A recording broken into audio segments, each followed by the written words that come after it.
নতুন বছৰত খুলিব ভাগ্যৰ দুৱাৰ। ঘৰৰ এই দিশত ৰাখক আপোনালোকে এটা ঘড়ী। কেৰিয়াৰত উন্নতি দেখিবলৈ পাব। সংসাৰত আপোনালোকৰ সুখ শান্তি বৃদ্ধি পাবলৈ ধৰিব আৰু ঘৰ পৰিয়ালৰ ক্ষেত্ৰত আপোনালোকৰ যথেষ্ট উন্নতি ঘটিব। আহক তেনেহ'লে আজিৰ ভিডিঅ'টোৰ যোগেদি আমি এই নতুন বছৰত ঘড়ী কেনেকৈ লগাব লাগে আৰু কোন দিশত লগাব লাগে ইয়াৰ সম্পৰ্কে জানি লওঁ। যদি ভিডিঅ'টো ভাল লাগে লাইক এটা কৰি আমাৰ মনোবল বঢ়াব আৰু আপোনালোকৰ বন্ধুবৰ্গৰ লগত শ্বেয়াৰ কৰি তেওঁলোককো উপকৃত কৰিব। বাস্তুশাস্ত্ৰৰ অনুসৰি জীৱনত ইতিবাচক শক্তি কেতিয়া পৰিৱৰ্তন হ'ব সেই কথাটো কোনেও ক'ব নোৱাৰে, কিন্তু জীৱনৰ ইতিবাচক শক্তি যে জাগ্ৰত হ'ব ই এক গুৰুত্বপূৰ্ণ বস্তু আৰু আমাৰ ঘৰত থকা কিছুমান সৰু সৰু বস্তুৱেই আমাৰ ঘৰলৈ শুভ প্ৰভাৱ লৈ আহিব। কিছুমান সৰু সৰু বস্তু সদায় ঘৰত ব্যৱহাৰ কৰি থকা হয়। যদি এই সৰু সৰু বস্তু আপোনালোকেও ব্যৱহাৰ কৰি আছে তেনে ক্ষেত্ৰত দেখিবলৈ পাব যে আপোনালোকৰ পৰিয়ালত উন্নতি বৃদ্ধি পাবলৈ ধৰিব। ঘৰ পৰিয়ালত চলি থকা সকলো সমস্যা দূৰ হৈ পৰিব। কিন্তু সেই একেবোৰ বস্তুৱেই যদি আপোনালোকে ভুল দিশত ৰাখে তেনেহ'লে দেখিবলৈ পাব যে আপোনালোকৰ ঘৰত অমংগল নামি আহিব, বৰঞ্চ ঘৰ পৰিয়ালত সমস্যা সৃষ্টি হ'বলৈ ধৰিব। আজিৰ ভিডিঅ'টোৰ যোগেদি আমি জানিম এই নতুন বছৰত ঘৰৰ ৱালত আপোনালোকে বা ঘৰৰ বেৰত লগাওক আপোনালোকে এটা ঘড়ী।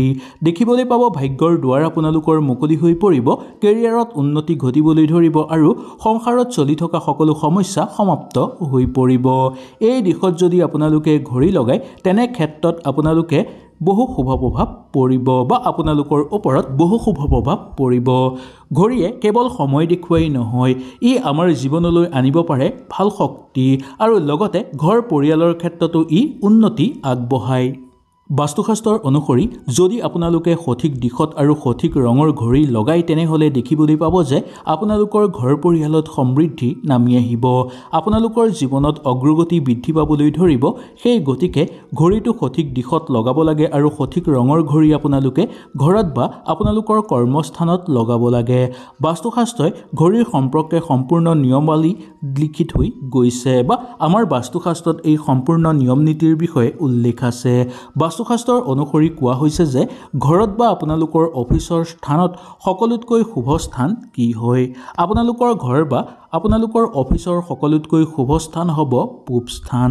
সেই স্থানটো সূৰ্যদেৱৰ স্থান বুলি মনা হয়।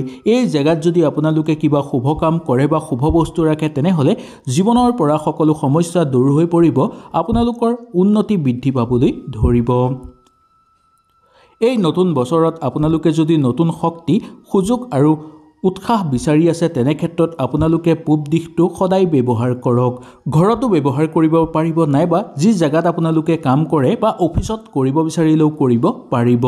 পূব দিশত যদি আপোনালোকে ঘড়ী এটা স্থাপন কৰে তেনেহ'লে আপোনালোকৰ জীৱনলৈ নতুন সুযোগ আগভাগ হ'বলৈ ধৰিব বা নতুন সুযোগ লাভ কৰিবলৈ সক্ষম হ'ব। কেৰিয়াৰৰ ক্ষেত্ৰতো আপোনালোকৰ অগ্ৰগতি বৃদ্ধি পোৱাৰ যোগ দেখিবলৈ পোৱা যাব।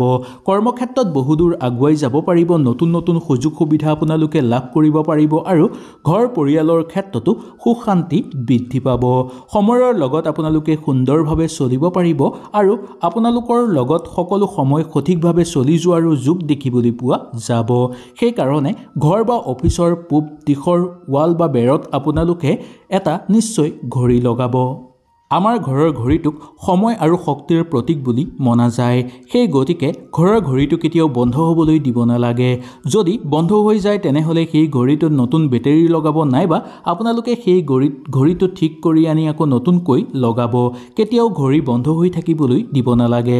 যদি আপোনালোকৰ ঘৰৰ ঘড়ীটো বন্ধ হৈ যায় তেনেহ'লে আপোনালোকে লাহে লাহে দেখিবলৈ পাব যে আপোনালোকৰ ভাগ্যৰ দুৱাৰো বন্ধ হৈ পৰিব, হ'ব লগা কামো আপোনালোকৰ ৰৈ পৰিব আৰু সময়ৰ লগত কেতিয়াও আপোনালোকে আগুৱাই যাব নোৱাৰিব।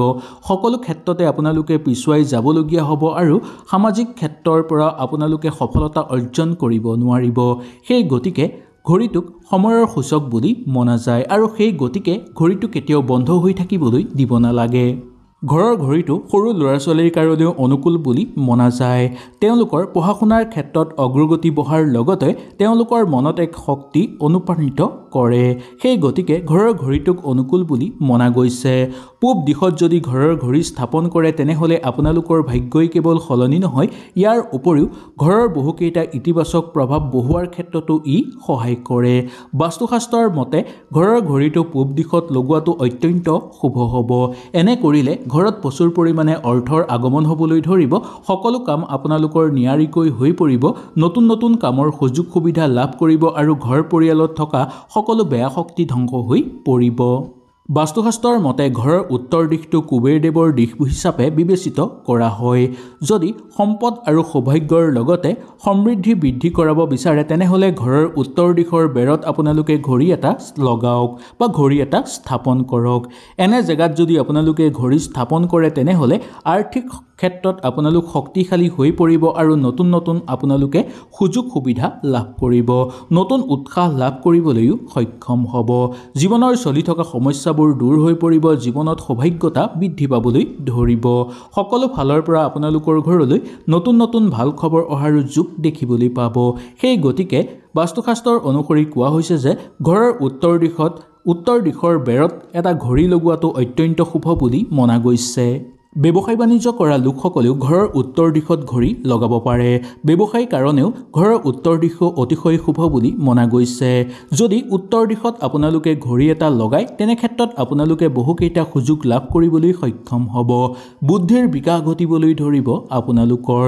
উত্তৰ দিশত যদি আপোনালোকে বেৰত ঘড়ী এটা স্থাপন কৰে তেনেহ'লে পাৰিবাৰিক ক্ষেত্ৰত আপোনালোকৰ সুমধুৰ দেখিবলৈ পাব, ঘৰত আপোনালোকৰ শান্তি আৰু প্ৰগতি বৃদ্ধি পাবলৈ ধৰা দেখিবলৈ পোৱা যাব। বাস্তুশাস্ত্ৰৰ অনুসৰি ঘৰৰ দক্ষিণ দিশ বা পশ্চিম দিশত ঘড়ী লগোৱাটো বহু বেছি অশুভ বুলি মনা যায়।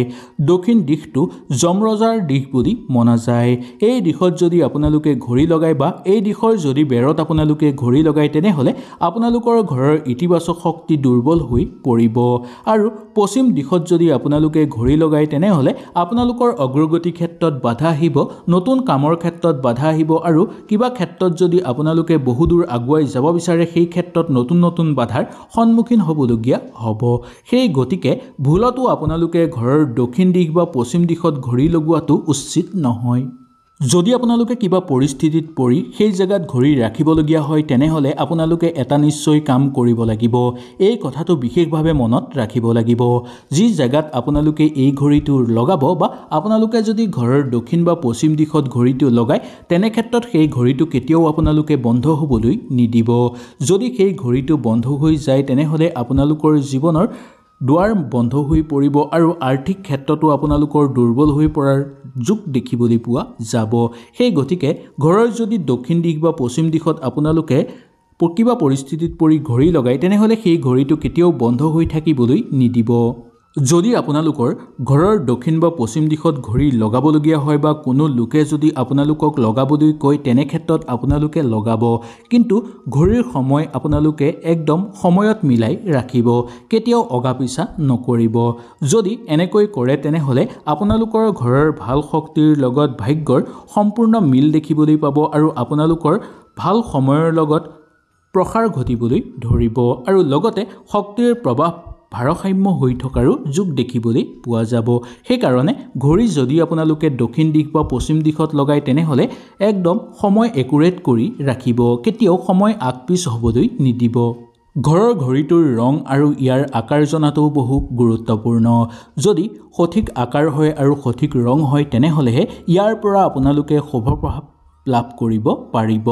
বাস্তুশাস্ত্ৰৰ অনুসৰি ঘড়ীটোৰ আকাৰ গোলাকাৰ বা বৰ্গকাৰ হ'ব লাগে আৰু ঘড়ীটোৰ ৰং বগা হ'লে বেছি ভাল বা আপোনালোকে সেউজীয়া ৰঙৰ ঘড়ীও ব্যৱহাৰ কৰিব পাৰে। ইয়াৰ বাহিৰেও সোণালী ৰঙৰ ঘড়ী ব্যৱহাৰ কৰাটো অত্যন্ত শুভ বুলি মনা গৈছে।